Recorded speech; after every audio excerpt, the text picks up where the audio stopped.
Hi everyone and welcome back to LL Sports TV. Just a quick video here previewing this Sunday's game at Manchester United versus Arsenal at Old Trafford, 4:30 p.m. And I'm honoured to say I'm joined on the show today by the ubiquitous and the ever popular. Bro, what kind of word?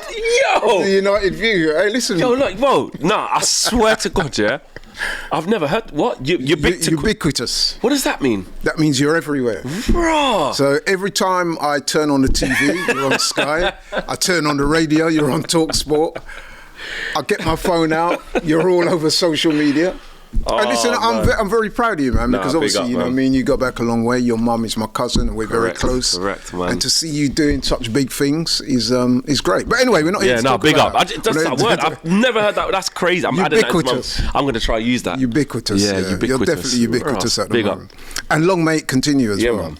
So, a little bit of backdrop to this game. I think it's fair to say, Flex, that Man United are not coming into this game in the best of form. Yeah, he always messaging me, innit? You don't put that on the show. Is that in your running order? This man messaging me all the... Whoa, what happened now? Thumbs up.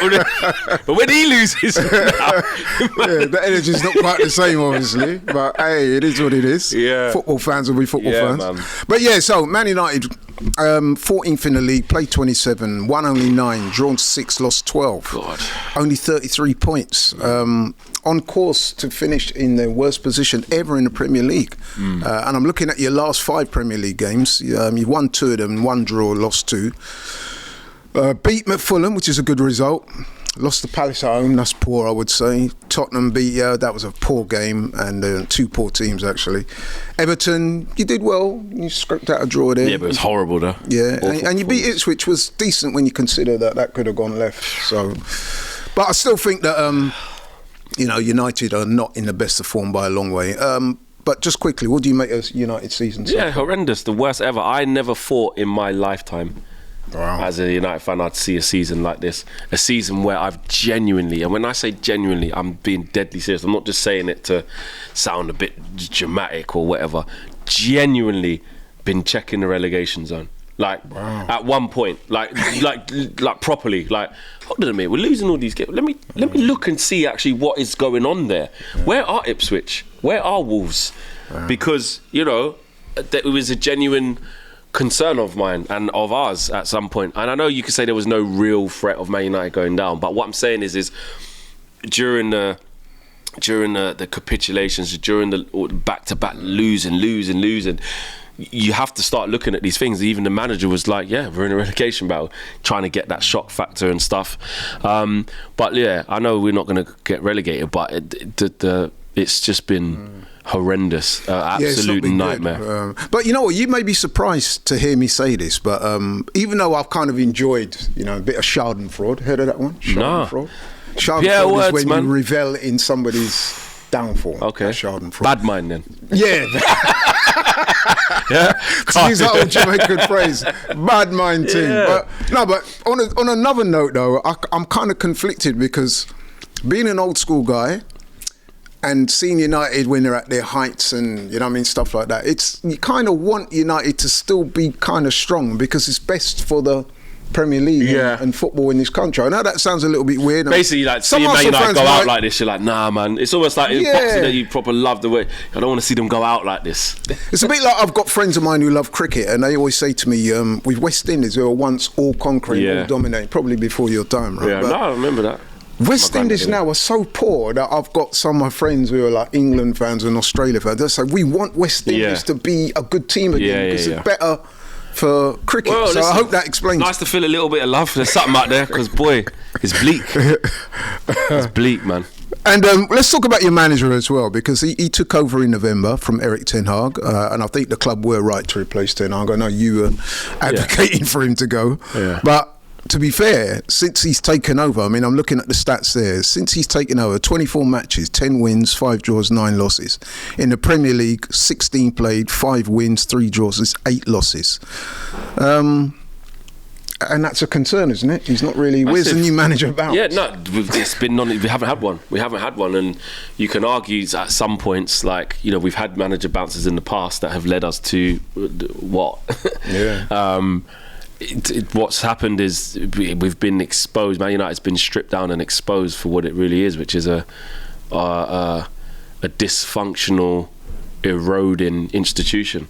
Oh. That's what it is right now. Yeah, because obviously you've got a lot of problems. Yeah, it's been mismanaged, it's been allowed to rot, it's been allowed to decay, and this is what you get over years of misspending on the wrong players, big transfer fees, big contracts, all of it wrong. So it just so happens that Ruben Amorim is the manager who has coincided with like its lowest moment of the exposure. Like this is what Man United is, and obviously, his style of play and his system and stuff hasn't helped our players because they're not set up for that, and he wants to rebuild it. You're talking about the three at the back. The three at the back, yeah. And like he said, the biggest thing is not even the system; it's the application that the players haven't helped themselves in that as well. So, do you think he's been a bit stubborn though? Because if you've not got the personnel to play three at the back, then to persist in playing three at the back kind of shows a little bit of stubbornness. Yeah, it does, but at the same time, we have to understand why he was brought here. I know you could say he's brought here to win football matches, but he was brought here because of this system. He was brought here because of this style. He was brought here as well. So many people said, "What's Man United's style of play? What are they trying to do?" Erik ten Hag ditched his principles and said, "I can't play the Ajax way because I ain't got the Ajax players." So we've gone from a guy who's clueless and don't have an identity. Everyone's like, "What's Man United's identity?" Well, we know what it is now.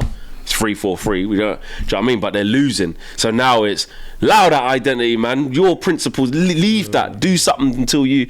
So it's 6 to 1, half a dozen the other, because, essentially to play that type of system, you have to have specialist players, and we don't have it. So you're going to hurt in the short term. But he's thinking. I think all teams do it though. I mean, the amount of times I see teams playing out from the back when they haven't got the players to do that. The amount of times I see teams playing with a high line when they've got defenders that are not that quick, and then they get caught in transition. I think, well, what did you really expect? Well, I just want to ask you quickly, what do you make of that somewhat controversial statement that you made the other day, saying that there are more important things than winning trophies? Yeah, was you alarmed when he said that? Yes and no. Again, there's arguments on both sides of this coin when you look at the context of what he was saying, because the rest of the quote says, but I understand how much winning the Europa League can change our season and change our summer. Do you know what I mean? Yeah. But he's basically, look, I've been saying loads that at the beginning of this season, I was saying don't underestimate what a trophyless season could be, but we finished fourth. Because we've won trophies in the last couple of years that have papered over cracks. We've traded those trophies in place of being a good team. You know what I mean? We've been a horrendous team. Even when we won the FA Cup last year, we was our worst ever finish then as well. So, do you know what I mean? Yeah. The year before that, we won the Carabao Cup, and it didn't springboard us onto anything. It was. But would you take finishing down the league and winning trophies? For how long? Man United can't. That means you're saying that it's all right to be a cup team. So you talk about Man United to get back to what they are. You can't be accepting that it's okay to be a cup team. Man United are supposed to be challenging for the top honours, which is the Champions League and the Premier League, the things that is way more difficult to win, especially the league. 38 games, you can't fluke that. You can't get a good run. You know what I mean? The league is the league. So I think what he means by that is the club. We could win the Europa League. Guess what? When we got into the Champions League the year before, we finished bottom of the group. Bottom of the group. So this version of Man United just getting into the Champions League and winning the Europa League, great. But what does it mean in terms of the rebuild? What does it mean in terms of the bigger picture of what needs fixing? We've already been accused, rightly so, of papering over cracks by winning trophies. I've been at Wembley saying we're back. Oh my God, papering over the cracks. So that's what he means. Yeah, no, it makes sense. It makes sense.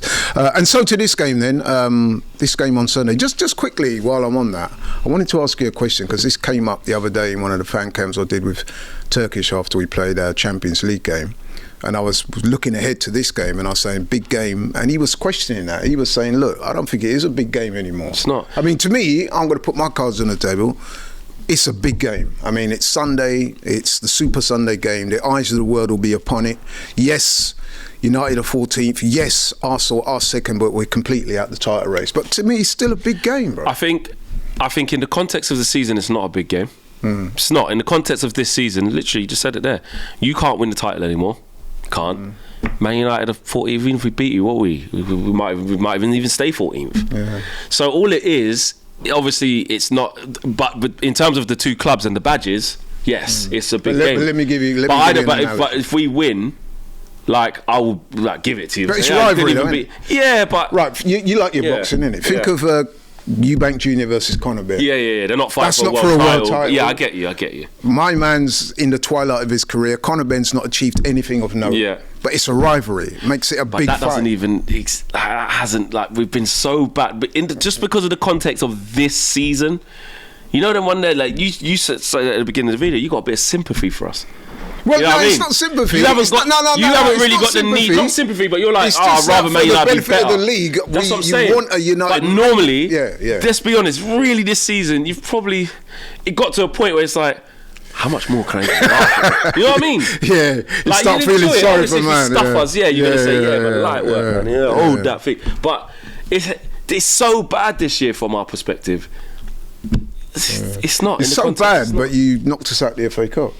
We did. Which I was at that game. We did, and I was. upset. You got to take the small wins. I was buzzing with that. And then when I see you go out in the next round to Fulham, I was like, round after. Yeah, okay, but I'm thinking at least go on a run and do. You know what I mean? It's what happens in the FA Cup. You don't know when you're going to. This is what happens. Yeah. But anyway, to this game here, man. What type of team do you think you'll go with? There's not a lot of options really. I'm obviously at the time of recording, we've got a game tonight, so that's tricky doing it now because we hopefully no one gets injured tonight. On top of the injuries we've got, Harry Maguire and Manuel Ugarte didn't travel to the game tonight. So I don't know if they'll be back by Sunday or not. Hopefully they are. We need them to. It'll be Rasmus Højlund up front because there's no one else. Chido, no goals in 18. He's struggling. Nothing. I mean, terrible. at least we got an excuse for not scoring goals. That's what I'm saying. Nothing there. Chido is too young to be put. I know we're getting excited because we're like, we need something. Just play the kids, but not this one. Yeah. Don't play him against Gabriel and Saliba. I thought he looked lively the other day. No, he looks fine, and hopefully he can come off the bench because what will happen is Højlund will start, not do nothing, and then Chido will probably come on. But it'll be a really crazy moment for him to play against Arsenal's first team. But I do worry. I don't think he should be put up against Saliba and Gabriel at this stage. That's too much animals, for him. You know that. Exactly. So Xerxes will be in the 10. It'll be Garnacho or Eriksen in the other 10. Be Bruno and maybe Ugarte or Bruno and Casemiro. That front three of yours, man. I mean, it's tame. You've scored just between those three. Do you know they've only scored 8 Premier League goals? You know, Havertz has got 9, and he's not. That's what I'm saying. But this is why. This is why there's a lot of man at Arsenal not having Havertz, and he scored more goals than all 3 of your front. It's a total mess. This is what I mean about like when you talk about the teams in a big game. Look what Man United are, man. This year, this is what they've not scored a Premier League goal, I think, since December. Them 3 man. Premier League goal. When did we play Everton? Yeah, well, if that's on your stats thing, then you've got some source. So unless my information's incorrect. Yeah, when I saw that did jump out the page at me, I must admit. But you know what? I still think it's going to be a competitive game. I mean, Man United, Arsenal games always are competitive, pretty much. Even though we tend to, I mean, we've won the last 4 Premier League games, but United, especially at your place, I do think on a Sunday, people. By the time that game comes around, put it that way. Listen, there's a big protest before the game. Yeah, I heard. Stuff like that. But just once they cross the white line, it's even probably worse that it is at Old Trafford because there's no confidence there. When we make mistakes, we go one down. The whole place is anxious. The players get nervous. We're a bit set up to be away at the Emirates, at the Etihad, at Anfield. When we've done that, back 5, stay in the game. You know, I mean, it's all right then. At Yard, at Old Trafford, it's a bit different. Yeah. So. I'm not looking forward to this at all. Cannot see it. 2-1 Arsenal. That's interesting because I went for that exact same. Yeah, 2-1 Arsenal, maybe even 2-0. Like you could have a really comfortable. But I fancy Bruno because even though he would do something, you're quite over reliant on Bruno. Very. He is a big game player. Yeah. He is, and he's the type of guy. I mean, he did it when we played. But he still can't. Yeah, he did, and I like to say he can't do it all by himself. He can in some games, but I love other games. It's like he couldn't do anything because it's all on him, and then we lose as well. So, I don't know, man. The confidence you got from scoring 7 the other day as well. Well, that was a big shock. So, I mean, it's interesting because prior to that game, we'd not scored in 3 of our 4 previous games. There you go. Right, including 2 Premier League games. We were terrible against West Ham. Absolutely woeful. He was. We weren't that much. And I want to see that. Leicester. That's what I'm saying. You wasn't. You just got lucky. Yeah. So I'm thinking if we can defend properly, that Mickey Mouse defending PSV we're doing, if we can just defend properly, hopefully we might be able to get a little bit of not old Arsenal back, but the one from a couple of weeks. How are we going to score? I need to get back. Get back into that, because right now we're all coming there 7 goals up. Oh, wicked, man. So we'll see. I'm back in that man Wanyeri again, man. Yeah. To me, I'm very he's the most exciting player in the Premiership. I've been saying that for weeks, and I think he's on a roll right now. And I think the way you guys play will suit him. So 100%. I'm going 2-1. I think Wanyeri will get one. I think Trossard might get one. He scored against you guys last season. He tends to do quite well against United. So I'm going 2-1 Arsenal. You're going 2-1 Arsenal. So we actually agree. We agree, man. We agree. But anyway, Flex, it's always a pleasure having you on the LL Sports TV channel. Really do appreciate you giving up your time. As I said before, you're so ubiquitous. This man's everywhere. Anytime. But yeah, thanks a lot to Flex. Thanks to you guys for watching. If you're new to the channel, please like, share and subscribe. And we are out. Catch you on the next one.